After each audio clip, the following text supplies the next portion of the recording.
when horrible things happen to me, or I feel, or I read some terrible thing going on in the world, yes, those are tragedies going on in the world, my response is, nothing matters. It's all empty and meaningless. This is how the world is. Get used to it. Get on with it, girl. That sounds like a very Zen Buddhist way of dealing. I guess with, it is. meaning. Well, it's a paradoxical way, though. It is kind of paradoxical. The first part of that is nihilistic, and the second part isn't. So how do you reconcile those two things? Why get on with it, girl? Because, well, here's another thing. I've often done this with my students. Let's suppose you become nihilistic. Nothing matters. There's no point in doing it. I mean, I think we live in a pointless universe. What are you going to do? And I say to them, like William James in his wonderful thing about getting up in the morning, but that's a slightly different point that he makes there. But I say to them, okay, tomorrow morning, when you wake up, think it's all pointless. There's no point in doing anything. Now, what are you going to do? Well, actually, you're going to need to go to the loo. You're going to get out of bed and you're going to go to the bathroom. And when you're there, you'll think, actually, I'm hungry. I think I want to go down to the kitchen. I probably should put my slippers on. Why don't I get dressed? You go and have something to eat. And then you think, I'm bored. And you go to university and go into your lectures. And, we are not creatures who will just not do anything. To me, to go through that process, which I've done in the past a lot, and it's just natural now, is a very positive way of living. To accept the meaningless and ultimate emptiness of everything, and accept that this creature here, this thing, this evolved creature just will get on with life. But you're not accepting the meaninglessness of it, even by going through those actions that you described. You don't think so? Not at all, because you're acting as if those things are meaningful. Yes, I am. I'm acting as though those things are meaningful. Are you pretending that they're meaningful? Pardon? Are you pretending that they're meaningful? No, I'm not pretending. You know what, guys? This is such an important point. Jordan Peterson here, he brings out and highlights a very, very important and significant contradiction that lies in the worldview of atheism, or at least the contradiction emerges when atheists try to have their cake and eat it from the perspective of meaning.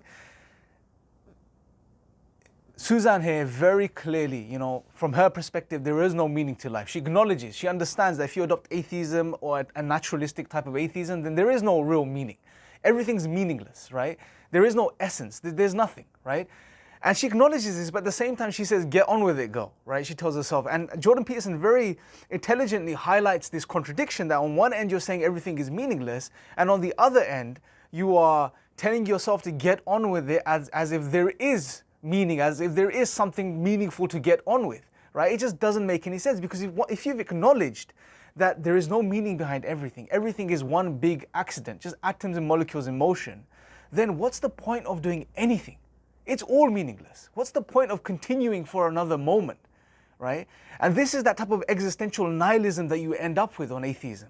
Now, most atheists don't have the time to even stop and think about this. I'm sure if they were to stop and think about this and really logically follow through with the atheism, as I've mentioned many times in previous videos, you would really realize the absurdity of this worldview. Like I've said before, it completely, it puts you in a position where you can no longer even account for those very things you know to be true as a human being, instinctually, innately, right? Meaning, purpose, value.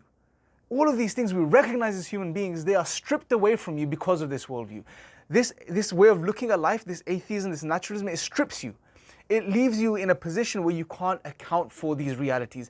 I've been there, right? I've been there. I'm in the process of writing my book, and a major part of that book is it deals with my journey, or when I was at that point in my life where I understood and I faced reality that if you don't believe in God, or even if you believe in God but don't believe God has anything to do with this existence, then you are left in a meaningless and purposeless world. And therefore, it makes no sense in doing anything.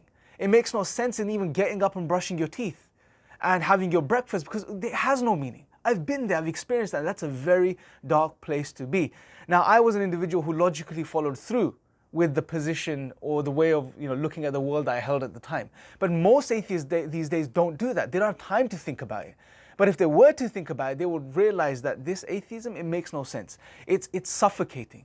And I have to move away from it as soon as possible. And this is why I really encourage atheists that are out there that are watching this video, really stop, and really think about the position that you're holding on to, that you're trying to maintain, this atheism, this naturalism, how that impacts you logically. If you logically follow through with what atheism suggests when you deny God, and and you say there is no creator, meaning what this means is that everything is just random. Everything's one big accident. It's just, there is no mind behind it. There is no intent behind it. It's just atoms and molecules that have been whizzing around for millions of years at random, colliding into each other, and have resulted in everything that we see in the world today. Meaning that it's one big accident. There is no meaning, there is no purpose, there is nothing. There is nothing, right? And if you understand this and you logically follow through, you would realize that, you know what?